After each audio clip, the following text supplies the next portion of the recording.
Hi guys, எல்லாருமே எப்படி இருக்கீங்க? இன்னைக்கு நம்ம டோக்கியோ கோல் அனிமே சீசன் 1 எபிசோட் 10 தான் பார்க்க போறோம். இருந்தாலும் சில பேர் நேத்திக்கு போட்ட எபிசோட்ல நான் டீடைல்ஸ் சில இருக்கு, இது வந்து செகண்ட் சீசன்ல கண்டினியூ ஆகும்னு சொன்ன உடனே என்ன ப்ரோ இன்னும் 2-3 எபிசோடு இருக்கு, அதுக்குள்ள சீசனை முடிச்சிட்டீங்கன்னு கேட்டாங்க. ஆனா அதுல நான் எங்கேயுமே சொல்லல இதுதான் சீசனுடைய ஃபைனல் எபிசோட்னு. சோ நான் இன்னைக்கு போடுற எபிசோடு இல்லாம இன்னும் 2 எபிசோடு இந்த சீசன்ல இருக்கு. அதனால நம்ம போடுற வீடியோவை பார்த்துட்டு இதுதான் கன்க்ளூஷன் சொல்லி குழம்பி போயிடாதீங்க. சோ இன்னும் 2 எபிசோடு இருக்குது. ஆனா அந்த எபிசோடு இந்த எபிசோடு எல்லாத்தையும் நீங்க பார்க்கணும்னா இதுக்கு முன்னாடி இருக்கக்கூடிய எபிசோட தெளிவா நீங்க பார்த்திருக்கணும். சோ பார்க்காதவங்க போய் பார்த்துட்டு வந்துருங்க. அப்புறம் அப்படி நம்ம சேனலுக்கு சப்ஸ்கிரைப் பண்ணாதவங்க கீழ இருக்கக்கூடிய சப்ஸ்கிரைப் பட்டனை அழுத்தி சைடுல வரக்கூடிய பெல் ஐகானை ஆல்ல வச்சுக்கோங்க. அது கூட சேர்த்து நம்ம சோஷியல் மீடியாவோட லிங்க் எல்லாமே கீழ டிஸ்கிரிப்ஷன்ல இருக்கு, அதை யூஸ் பண்ணி ஃபாலோ பண்ற மாதிரி இருந்தாலும் ஃபாலோ பண்ணிக்கோங்க. ஏன்னா இப்போ நீங்க பார்த்துக்கிட்டு இருக்கிறது இன்ஃபினிட்டி அனிமேஷன் சேனல். வாங்க டைம் வேஸ்ட் பண்ணாம இந்த எபிசோடுக்குள்ள போயிடலாம். சோ இந்த எபிசோட ஓபன் பண்ணதும் 11th வார்டுல இருக்கக்கூடிய சிசிஜி உடைய ஒரு சின்ன பிரான்ச்சை ஒரு வித்தியாசமான கோல் ஆர்கனைசேஷன்ல இருக்கவங்க வந்து அட்டாக் பண்ணிக்கிட்டே இருக்காங்க. அதாவது நான் சொல்லியிருக்கேன் ஏற்கனவே கோல்ஸுக்கு நடுவுல எக்கச்சக்கமான ஆர்கனைசேஷன்லாம் இருக்குன்னு, அந்த மாதிரி தான் ஒரு ஆர்கனைசேஷன்ல இருக்கக்கூடிய கோல்ஸ் எல்லாம் சேர்ந்து இந்த சிசிஜி எப்படியாச்சும் கருவு இருக்கணும்னு இந்த சின்ன பிரான்ச்ல இருக்கக்கூடிய எல்லா ஹியூமன்ஸையும் கோல்ஸ் வந்து போட்டு தள்ளிக்கிட்டு இருக்குதுங்க. ஏன் இங்க இருந்து தப்பிச்சு போலாம்னு நினைச்சா கூட அவங்களையுமே கொடூரமா கொள்ளுதுங்க. இதனால இந்த பிரான்ச்சோட ஹெட் எப்படியாச்சும் தனக்கு மேல இருக்கவங்கள்ட்ட இந்த விஷயத்தை பத்தி சொல்லி நிறைய பேர் இந்த இடத்துக்கு வர வச்சு இந்த கோல்ஸ் போட்டு தள்ளுன்றதுக்காக போன் பண்ணி பேச ஆரம்பிக்க, இந்த பக்கம் ஹெட் குவார்டர்ஸ்ல இருக்கவங்களும் நீங்க எதுக்கும் கவலைப்படாதீங்க, வந்திருக்கிற கோல் யாரு, அவன் எப்படி இருக்கிறான் பாக்குறதுக்குன்ற மாதிரி கொஞ்சம் டீடைல கேட்கும் போதே, ஓ அப்படியா, நான் பாக்குறது கொஞ்சம் ஒரு 6 அடி இருப்பேன், அது போக மூஞ்சில ஒரு மாஸ்க் போட்டிருப்பேன், முடிஞ்சா என்ன கண்டுபிடிச்சுக்கோ அப்படின்னு சொல்லிட்டு ஒரு கோல் போன் கட் பண்ணுது. ஏன்னா அந்த பக்கம் பேசிட்டு இருந்தவரை ஒரு கோல் போட்டு தள்ளிட்டு, நீங்க சொன்ன மாதிரி இங்க இருக்கக்கூடிய எல்லாருமே நாங்க கொண்டாச்சு, அதனால இதுக்கப்புறம் நடக்க போறது எல்லாமே நம்ம ஹெட் நினைச்ச மாதிரி தான் நடக்க போகுதுன்னு இன்னொரு கோல் கிட்ட இது பேசிக்கிட்டு இருக்க, மறுநாள் காலையில யோஷிமோராவும் ரெஞ்சியும் சேர்ந்துகிட்டு இந்த 11th வார்டுல நடந்த விஷயத்தை பத்தி விசாரிக்கிறதுக்காக வந்திருக்காங்க. ஏன்னா 11th வார்டுல அட்டாக் பண்ணிக்கிட்டு இருக்கக்கூடிய கோல்ஸ் மனுஷங்களை கொண்டு சாப்பிடறதுக்கு பதிலா ஜஸ்ட் அவங்களை அட்டாக் பண்ணி அவங்களை கொண்டுட்டு மட்டும் தான் இருக்குதுங்க. அதனால எதுக்கு இந்த மாதிரி கோல்ஸோட ஆக்டிவிட்டிஸ் எல்லாம் மாறுது, என்ன நடக்குது அப்படின்றத இவங்க தெரிஞ்சுக்கிறதுக்காக இந்த இடத்துல வந்து விசாரிக்கும் போது தான் தெரியுது ஏதோ ஒண்ணு தப்பா நடக்க போகுதுன்னு. அதனால இப்ப நம்ம உடனே அன்டேக்குக்கு போய் ஆகணும், வா சீக்கிரம் கிளம்பலாம்னு யோஷிமோரா ரெஞ்சியை கூட்டிட்டு வந்துகிட்டு இருக்கும்போது இந்த பக்கம் அன்டேக்குள்ள யார் இருக்கான்னு பார்த்தா நம்ம காணிக்கவும் டோக்காவும் மட்டும் தான் இருப்பாங்க. ஏன்னா 11th வார்டுல நடக்கக்கூடிய விஷயங்களை விசாரிக்கிறதுக்காக யோஷிமோரா ரெஞ்சி மட்டும் போல இந்த இடத்துல இருக்கக்கூடிய மத்தவங்களும் போயிருக்காங்க. அதனாலதான் இவங்க 2 பேர் மட்டும் இன்னைக்கு அன்டேக்குள்ள தனியா உட்கார்ந்து பேசிக்கிட்டு இருக்கும்போது சடமா இந்த இடத்துக்கு 11th வார்டை சேர்ந்த பஞ்சோன்ற ஒரு கோல் நம்ம மேனேஜரை மீட் பண்றதுக்காக வந்திருக்கான். அதாவது யோஷிமோராவை மீட் பண்ணி பேசுறதுக்காக வந்திருப்பான். ஆனா இந்த இடத்துல தான் யோஷிமோரா இல்ல இல்லையா, அதனால காணிக்கை கிட்ட கொஞ்சம் கோவமா பேசிக்கிட்டு இருக்கும்போது டோக்கா டக்குன்னு குறுக்க போந்து, ஹே இங்க பாருங்க, நீ எதுவும் கோவம் பேச வேணாம், நம்ம உட்கார்ந்து பேசுவோன்னு ஒரு காஃபியை போட்டு கொடுத்து பேசும்போது தான் இவன் எதுக்காக இந்த இடத்துக்கு வந்திருக்கிறான்ற விஷயத்தை சொல்ல ஆரம்பிக்கிறான். ஏன்னா இவன் ரீசியோடைய ஒன் சைட்ல வரான், அதாவது இவன் ஒன் சைடா ரீசியோவை லோ பண்ணி இருக்கிறான். அதனாலதான் இவன் ரீசியன்ற ஒரு கோலை தேடி வந்திருக்கிறேன், உங்களுக்கு அவளை பத்தி ஏதாவது தெரியுமான்னு கேட்ட உடனே இவங்க 2 பேருக்கும் செம ஷாக் ஆயிடுச்சு. இருந்தாலும் இவன் 11th வார்டுல இருந்து ரீசியை தேடி இந்த இடத்துக்கு வந்திருக்கானா, கண்டிப்பா ஏதாச்சும் ஒரு காரணம் இருக்கும் இல்லையா. அதனால இவங்க கொஞ்சம் ஷாக் ஆகுற, நீங்க எதுக்காக அவளை தேடுறீங்க, அவகிட்ட ஏதாச்சும் முக்கியமா சொல்லணுமான்னு கேட்ட உடனே, ஆமா அவகிட்ட ஒரு வார்த்தையை சொல்லணும், அதாவது அவளை இங்க இருந்து ஓட சொல்லணும், ஏன்னா அவளை தேடி நிறைய பேர் வந்துகிட்டு இருக்காங்கன்னு சொல்லிக்கிட்டு இருக்க.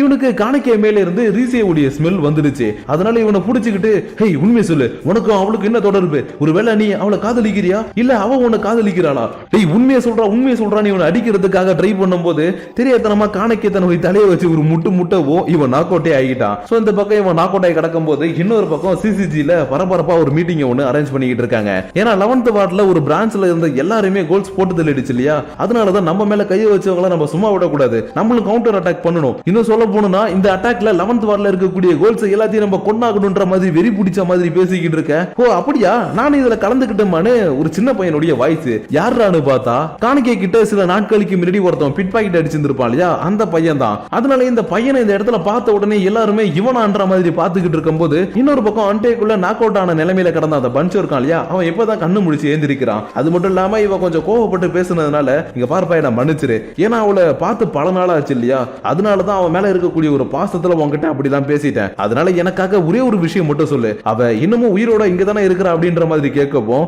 காணிக்கைவுக்கு இப்ப என்ன பதில் சொல்றதுன்னு தெரியாம அவ உயிரோட இருக்கிறான்னு ஒரு பொய்ய சொல்லிட்டான். ஏன்னா அந்த பஞ்சு அவளை ஒன் சைடா லவ் பண்றதுனாலதான் இவ்வளவு தூரம் தேடி வந்திருக்கான் இல்லையா, அப்படி இருக்கும்போது இவன் கிட்ட அவ இறந்து போயிட்டான்னு சொன்னா இவன் வெக்ஸ் ஆயிடுவான்னு, அவ உயிரோட தான் இருக்கிறா, நான் பார்த்தே பல நாள் ஆச்சுன்னு ஒரு பொய்ய சொல்லி இருந்திருப்பான். இதனால இவனும் சரி ஓகே நான் அப்பனா இங்க இருந்து கிளம்ப வேண்டிய நேரம் வந்துருச்சு, ஆனா அதுக்கு முன்னாடி நான் ஒரு விஷயத்தை சொல்லிட்டு போறேன், அந்த விஷயத்தை அவளை பாத்தீங்கன்னா கண்டிப்பா சொல்லிடு, அது என்னன்னா அவளை இங்க இருந்து ஓட சொல்லு. ஏன்னா கொஞ்ச வாரத்துக்கு முன்னாடி அகுரிட்ரின்ற ஒரு கோலோடி ஆர்கனைசேஷன் 11th வார்டை வந்து அட்டாக் பண்ணாங்க. அப்படி அட்டாக் பண்ணதுக்கு அப்புறம் எங்களையுமே அவங்க கூட சேர்த்துக்கிட்டாங்க. இருந்தாலும் அவங்க எங்களுக்கு கொடுத்த ஒரு மிகப்பெரிய வேலை என்னன்னா ரீசியை கண்டுபிடிக்கணும்ன்றதுதான். ஏன்னா ரீசியை கிட்ட இருக்கக்கூடிய ஏதோ ஒண்ணு அவங்களுக்கு முக்கியமா தேவைப்படுது. அதனாலதான் அவளை தேடி எப்படியாச்சும் உயிரோடவோ இல்ல பணமாவோ கொண்டு வர சொன்னாங்க. ஆனா அவளை நான் ஒன் சைடா லவ் பண்ணன்றதுனால அவளை எப்படியாச்சும் காப்பாத்தணும்னு தோணுச்சு. அதனாலதான் ஃபர்ஸ்ட் அவ இருக்கக்கூடிய இடத்த கண்டுபிடிச்சு இந்த இன்ஃபர்மேஷனை சொல்றேன். சோ அவளை பாத்தீங்கன்னா இங்க இந்த ஓட சொல்லுன்ற மாதிரி இவன் சொல்லிக்கிட்டு இருக்கும் போது சடனா அகோரிட்டியில இருக்கக்கூடிய ஒருத்தவன் கண்ணாடியை உடைச்சிட்டு வந்து இவனை அட்டாக் பண்ணிட்டு, டேய் புள்ள பூச்சி, உன்னை அன்னைக்கு உயிரோட விட்டு அவளை கண்டுபிடிச்சு எங்க கிட்ட கூட்டிட்டு வர சொன்னோம். ஆனா நீ என்னடானா இங்க வந்து அவளை தப்பிக்க வைக்கிறதுக்கு பிளான போடுற,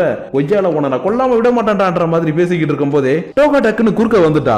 ஏன்னா இங்க வந்திருக்கிறது வேற யாரும் கிடையாது, டோகாவோடைய தம்பி அயோட்டோ தான். அதனால இவன் தன்னுடைய அக்காவை பார்த்த உடனே, ஐயோ உங்களை பார்த்த உடனே அக்கா அக்கான்னு வந்து கட்டி பிடிப்பேன்னு நினைச்சியா? அதுதான் கிடையாது. ஏன்னா நீ சின்ன வயசுல என்னை விட ஸ்ட்ராங்கா இருக்கிறத பார்க்கும் போதெல்லாம் எனக்கு உன்னை சுத்தமா பிடிக்கவே பிடிக்காது. அதனாலதான் உன்னை விட்டு நான் தனியா போனதுக்கு அப்புறம் இந்த உலகத்தை பத்தி நிறைய புரிஞ்சுக்கிட்டேன். அது போக எக்கச்சக்க மனுஷங்களை கொண்டு நான் ரொம்பவே ஸ்ட்ராங்கானவனா மாறிட்டேன். அதனால என்ன பொறுத்த வரைக்கும் நீ ஒரு புள்ள பூச்சின்ற மாதிரி இவன் சொல்லிக்கிட்டு இருக்கும் போதே, நான் உள்ள வரட்டுமா இப்படின்னு இந்த இடத்துக்கு மாஸ்க் மேன் தான் கூட இன்னொருத்தனை கூட்டிட்டு உள்ள வந்திருக்கான். அதனால இவனை பார்த்த உடனே இவர் எதுக்கு இந்த இடத்துக்கு வந்திருக்காருன்ற மாதிரி இவங்க பாத்துக்கிட்டு இருக்கும் போது, சரி ஓகே எல்லாம் ஆச்சரியமா பாக்குறீங்கன்னு எனக்கு தெரியும். நான் இங்க வந்திருக்கிறதுக்கு காரணமே ரீசியை பிடிக்கணுன்றதுக்காக தான். ஏன்னா அவகிட்ட எனக்கு தேவையான ஒண்ணு இருக்குதுன்ற மாதிரி சொல்லிக்கிட்டு இருக்கும் போதே இந்த லவர் பாய் இருக்கான் இல்லையா, இவன் வாயை வச்சுக்கிட்டு சும்மா இல்லாம இப்பயும் அவளுக்கு ஹெல்ப் பண்றன்ற பேர்ல, சார் நீங்க தேடி வந்த ஆள் இந்த வாழ்ல இல்ல சார்னு சொல்லும் போதே, வாஜம் முர்றா, எனக்கு எல்லாமே தெரியும், நானே அவளை கண்டுபிடிச்சுக்கிறேன். அவளுடைய ஸ்மெல்ல நான் ஸ்மெல் பண்ணிட்டேன். அவ இங்கதான் இருக்கிறா. அது போய் இவனுக்குள்ள, தம்பி உனக்குள்ளதான் அவ இருக்கிறா. இல்ல நான் தப்பா கண்டுபிடிச்சேனா? ஹே நீ சொல்லு, நான் கதான கண்டுபிடிச்சிருக்கிறேன். இப்படின்னு கூட வந்தவனை கேட்டுக்கிட்டு இருக்கும் போதே டோகா சும்மா இல்லாம அவனை விட்டு எட்ட போங்கன்னு குறுக்க வந்து லைட்டா ஒரு அட்டாக் பண்ண ட்ரை பண்ணுவா. ஆனா இதை அசால்ட்டா மாஸ்க் மேன் தடுத்துட்டு, குட்டி பொண்ணு என் மேல கைய வைக்கிறதுக்கு 1000 வாட்டிக்கு ஒரு தடவை நீ யோசிக்கணும், இல்லனா இப்படிதான் ஆகும். இப்படின்னு மூஞ்சில ஒரு குத்திட்டு காணிக்கையை புடிச்சு போட்டு போனாட்டி அடிக்கவும் இவனுக்குள்ள இருக்கக்கூடிய கோல் தன்மை வெளியில வந்துருச்சு. ஏன்னா இவன் ஏதாவது ஒரு ஆபத்துல இருக்கான ஆட்டோமேட்டிக்கா டிஃபென்ஸ் மோட் ஆன் ஆகுற மாதிரி கோல் தன்மை வெளியில வந்துருது. அதனால இவனுக்குள்ள இருக்கக்கூடிய கோல் வெளியில வந்த உடனே இங்க இருக்கக்கூடிய எல்லாருமே இது அவதான்ற மாதிரி ஆச்சரியத்தோட பாத்துக்கிட்டு இருக்க, இந்த மாஸ்க் மேனும் சரி ஓகே எனக்கு தேவையானது கிடைச்சிடுச்சு, இதுக்கப்புறம் எனக்கு எந்த ஒரு கஷ்டமும் இல்ல இப்படின்னு சொல்லிக்கிட்டு இருக்கும் போதே காணிக்கை திரும்பவும் அட்டாக் பண்ண ட்ரை பண்றான். பட் இவர்கிட்ட இருக்கக்கூடிய காகுனியை வெளியில கொண்டு வந்து அதுக்குள்ள இவனை அட்டாக் பண்ணப்போ இதை பார்த்துட்டு இருந்த டோகா இல்ல அப்படி பண்ணாதீங்கன்னு திரும்ப வந்து அட்டாக் பண்ணலான்னு பாக்குறா. ஆனா இந்த இடத்துலதான் இவளுடைய தம்பி ஒருத்தன் இருக்கான் இல்லையா, அவன் டக்குன்னு குறுக்க வந்து அடிச்சு போட்டுட்டு தேவையில்லாம இவர் கூட சண்டை போட்டு செத்துறாத, ஒழுங்கா ஓரமா போயிடுன்ற மாதிரி சொல்லவும், டேய் நான் யாருன்றதை நீ மறந்துட்டியா, ஒழுங்கா எட்ட போயிடு, அவனை நான் காப்பாத்தி ஆகணும், அதனால நீ தேவையில்லாம என்னுடைய வழியில குறுக்க வராதன்னு இவ தன்னுடைய காகுனையை யூஸ் பண்ணி அட்டாக் பண்ண இவனுக்கு எதுவுமே ஆகல. ஏன்னா அக்காவுக்கும் தம்பிக்கும் ஒரே மாதிரி காகுனை தான் இருக்குது. அதனால இவளுடைய அட்டாக் எதுவுமே இவனை அதிகமா பாதிக்கலன்றதுனால, ஹே நான் இப்ப ரொம்பவே ஸ்ட்ராங் ஆனவன், உன்னை விட ஸ்ட்ராங் ஆனவன், அதனால நான் சொல்றது இப்ப நீ கேள்வி, இவன் ஒரு அட்டாக்க பண்ணவும் இவளுக்கு செம்ம டேமேஜ் ஆயிடுச்சு.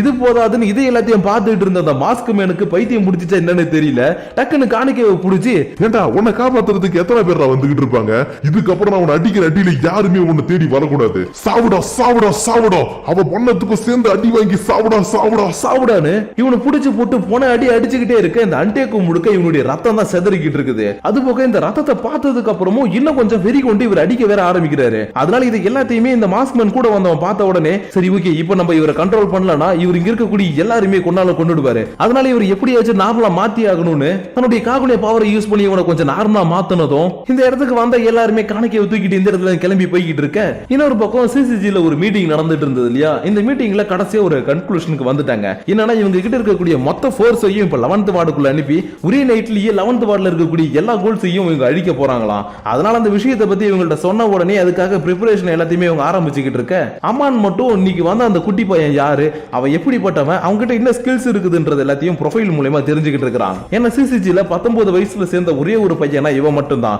அது போக இவன் பாக்குறதுக்கே விளையாட்டுத்தனமா இருக்கான் இல்லையா, ஏன்னா இந்த சின்ன பையனை இது வரைக்கும் சிசிஜில யாருமே பார்த்தது கிடையாது. அந்த அளவுக்கு இவன் அண்டர் கவர்ல இருந்து எக்கச்சக்கமான கோல்ஸ் போட்டு தள்ளி இருக்கிறான். அதனாலதான் இவனை பத்தி நம்ம தெரிஞ்சுக்கணும்னு அம்மான் இவனை பத்தி தெரிஞ்சுக்கிட்டு இருக்கும் போது இவனுக்கு ஒரு 19 வயசு தான் ஆகுதான் அப்படின்ற மாதிரி ஆச்சரியத்தோட பார்க்க இவனுடைய சீனியரும், தம்பி இவன் மட்டும் இல்லப்பா, நம்ம ஆர்கனைசேஷன்ல இப்ப ரீசென்ட் டேஸா ரொம்ப சின்ன வயசுல இருக்கக்கூடிய பசங்க எல்லாம் உள்ள வந்திருக்காங்க. அண்ட் அது போக அவங்க கிட்ட எக்கச்சக்கமான திறமைகள் இருக்குது. இருந்தாலும் அவங்களை எல்லாரையும் இப்ப டைரக்டா நம்மளுடைய சண்டைக்குள்ள கூட்டிட்டு வர போறது கிடையாது. அதுக்கு பதிலா 13th வார்டுல இருக்கக்கூடிய நார்மலான கோல்ஸ் போட்டு தள்ள சொல்லி அவங்களை அனுப்பியிருக்காங்க. சோ கொஞ்ச நாள் போனதுக்கு அப்புறம் அவங்க நம்ம கூட ஜாயிண்ட் ஆடுவாங்கன்ற மாதிரி சொல்லிக்கிட்டு இருக்கும் போதே அம்மானுக்கு மைண்ட் வேற ஒரு பக்கம் போகுது. என்னன்னா இதே வயசுல இருக்கிறவன் தான் நம்ம காணிக்கை, அதனால அந்த பையன் இன்னைக்கு கோலா மாறின பையன் என்ன அட்டாக் பண்ணல, அதனால எதுக்காக அவன் அந்த மாதிரி நடந்துகிட்டான், அதுக்கு பின்னாடி என்ன காரணம் இருக்குதுன்னு இவன் யோசிச்சுக்கிட்டே இருக்கும் போது இன்னொரு பக்கம் இப்பதான் யோஷிமுராவும் ரெஞ்சியும் ஒன் டேக்குக்கு வந்திருப்பாங்க. அது போக இந்த இடத்தோடைய நிலைமையும் டோக்காவுடைய நிலைமையும் பார்த்ததுக்கு அப்புறம் இவங்களுக்கு தெரிஞ்ச எல்லா கோல்ஸையும் கூட்டு வச்சு இன்னைக்கு நைட் ஒரு மீட்டிங்க போடுறாங்க. ஆனா இந்த மீட்டிங்ல காணக்கேவை போய் காப்பாத்த போறோமா இல்ல காப்பாத்தாம விட போறோமான்னு எந்த ஒரு விஷயத்தையும் இவர் பேசவே இல்ல. அதனால ஏன் இப்படி உட்கார்ந்துருக்கீங்க, காணக்கேவை நம்ம காப்பாத்த வேண்டாமா அப்படின்ற மாதிரி கேட்கப்போ இல்ல நம்மளுக்கு இப்ப நம்மளுடைய சேஃப்டி தான் ரொம்ப முக்கியம். ஏன்னா இப்ப 11th வார்டுல மிகப்பெரிய பிரச்சனை போயிட்டு இருக்குது. இந்த பிரச்சனையால அகோரிட்ரி கோல் ஆர்கனைசேஷன் சிசிஜி மொத்தமாவே அழிக்க போறாங்க. சோ இந்த சமயத்துல நம்ம அவனை காப்பாத்துறதுக்காக உள்ள போனா நம்மளையுமே அவங்க சேர்த்து அழிச்சிருவாங்க. அதனால நம்மளால காணிக்கையை காப்பாற்ற முடியாதுன்ற மாதிரி இவர் சொல்லும் போது டோக்கா எப்பயும் போல இல்ல நீங்க அப்படி சொல்லாதீங்க, கண்டிப்பா நம்மளால அவனை காப்பாற்ற முடியும், இல்ல உங்களால யாராலையும் வர முடியலன்னு சொல்லுங்க, நான் தனியா போயிட்டு அவனை காப்பாத்திக்கிறேன். ஏன்னா நீங்க யாருமே எனக்கு ஹெல்ப் பண்ண வராத போது காணிக்கையை தான் எனக்கு ஹெல்ப் பண்றதுக்காக வந்தான், அதனால அவனை காப்பாத்துறதுக்காக நான் என்ன வேணா பண்ணுவேன்ற மாதிரி சொல்லப்போம் நிஷிக்கு யோசிச்சு பார்த்துட்டு ஆமா காணிக்கை சொல்ற மாதிரி எனக்கு ஹெல்ப் பண்ணி இருக்கிறான், அதனால நான் அவனுக்கு ஹெல்ப் பண்ண போறேன், நானும் உன் கூட வரேன்னு சொல்லும் போது மத்தவங்களும் நானும் வரேன்னு சொல்லிக்கிட்டு இருக்க ஒரு இடத்துல யோசிமோராவே சரி ஓகே அப்பனா நீங்க அவனை காப்பாத்தணும் முடிவு பண்ணிட்டீங்கல்ல, அப்பனா உங்களுக்கு இன்னொரு ஆளும் தேவைப்படுவாரு. ஏன்னா இவங்கிட்ட இருக்கக்கூடிய செல்வாக்க வச்சு நம்மளால எங்க வேணாலும் எப்படி வேணாலும் போய் வரலாம். அதனால இவனை கூடவே கூட்டிட்டு போகன்னு சொன்ன உடனே இந்த இடத்துக்குள்ள வரக்கூடியவனை பார்த்துட்டு இவங்களுக்கு எல்லாருக்குமே செம சாக்கு. ஏன்னா இவங்க எல்லாருமே செத்து போயிட்டு நினைச்சிட்டு இருக்கக்கூடிய ஷூ தான் இந்த இடத்துக்கு வந்திருப்பான். அதனால இவங்களை பார்த்த உடனே என்ன கண்ணுங்களா என்ன மிஸ் பண்ணீங்களான்ற மாதிரி ஒரு மாதிரி வித்தியாசமா பேசிக்கிட்டு இருக்க.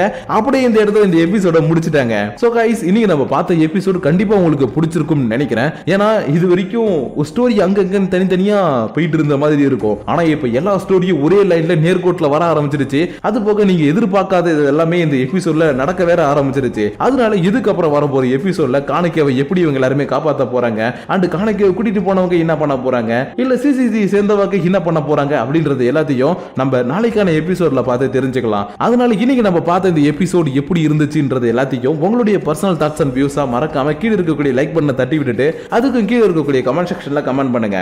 அப்படி நீங்க பண்ணக்கூடிய அந்த கமெண்ட்ஸ் மூலமா சில விஷயங்களை நான் அண்டர்ஸ்டாண்ட் பண்ணிக்கிட்டு நெக்ஸ்ட் எபிசோடோட வந்து உங்களை நான் மீட் பண்ற வரைக்கும் உங்களிடமிருந்து வெளியே பெறுவது உங்கள் நான்.